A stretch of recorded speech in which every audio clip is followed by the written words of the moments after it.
देखिए ये प्रश्न बहुत महत्वपूर्ण है। ये प्रगुण से संबंधित प्रश्न है।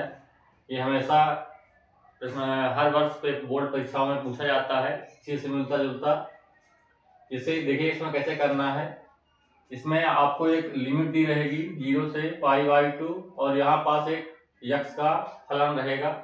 इसका एक प्रगुण आपको याद रखना है। समाकलन के कुछ प्रगुण होते हैं, इसमें से एक प्रगुण ये है। ये प्रगुण कहता है यदि कोई समाकलन है 0 से a fx dx,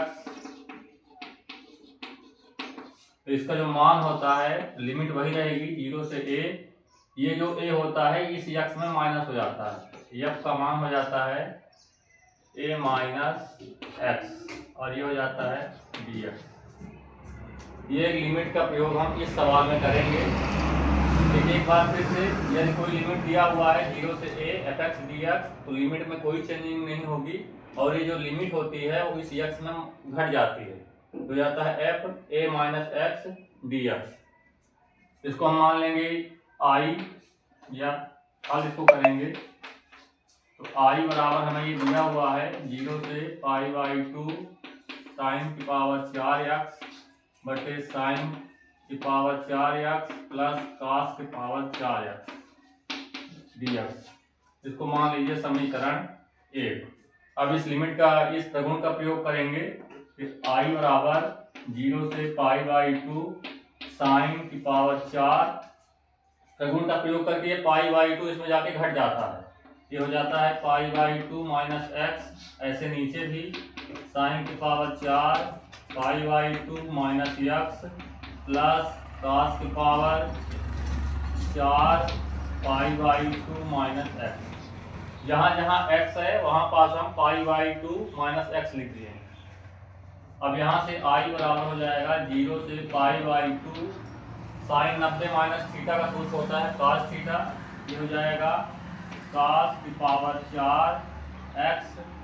नीचे से भी साइन 90 माइनस थीटा का cos होता है cos की power 4x plus cos 90 minus theta का साइन होता है, ये हो जाएगा साइन की पावर 4x dx। इसको मान लेना है समीकरण 2। अब क्या करना है, अगला स्टेप, इन दोनों समीकरण को जोड़ देना है।